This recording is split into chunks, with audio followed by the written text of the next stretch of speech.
अभी सब्सक्राइब करें हमारे चैनल VMP म्यूजिक को और साथ में बेल आइकन को भी दबाना ना भूलें।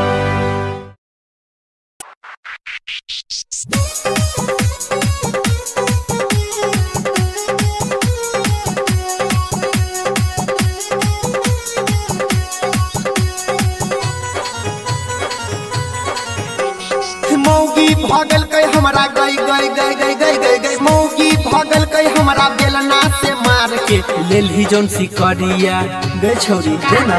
लेलही जौन सिकरिया छौरी दे दे निकाल के लेलही जौन सिकरिया छौरी दे दे निकाल के लेलही जौन सिकरिया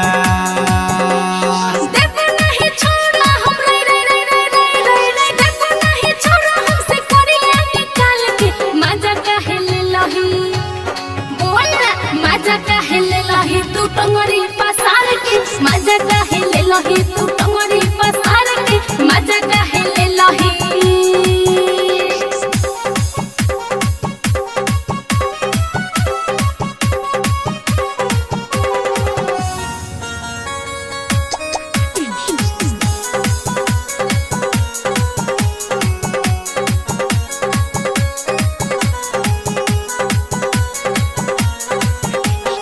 तोरे कारण हमारा दै छै नै खाना मौगी वाला सब दिलियो खजाना हे रे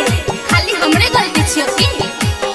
सपना देखल ही देबो मंगिया सजाई डोर लगे छौरा रे बन जइबै माई पैसे के मुहवा हमरे रे रे रे रे रे पैसे के मुहवा देखइबै भतार के मजा काहे ले लही रे छौरा बोला मजा काहे ले लही तू टंगरी पसार के मजा काहे ले लही तू टंगरी पसार के मजा काहे ले लही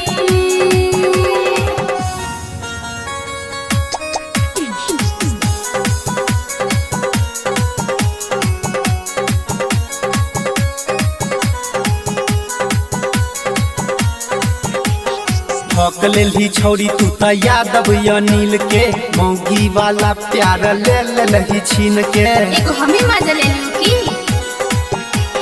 हिक भरल ले लही तू ओहन नीला सार के राइटर बिना लाल कर दे लही गाल के आज काहे जाय छोही रे रे रे रे रे रे आज काहे जाय छोही हम के बेसार के मजा काहे ले लही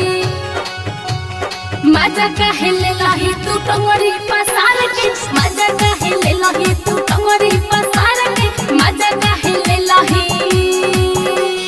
मौगी भागल कई हमरा गई गई गई गई गई गई गई मौगी भागल कई हमरा बेलना से मार के लेलही जौन सिकरिया गे छौरी दे ना लेलही जौन सिकरिया छौरी दे दे निकाल के लेलही जौन सिकरिया छौरी दे दे निकाल के लेलही जौन सिकरिया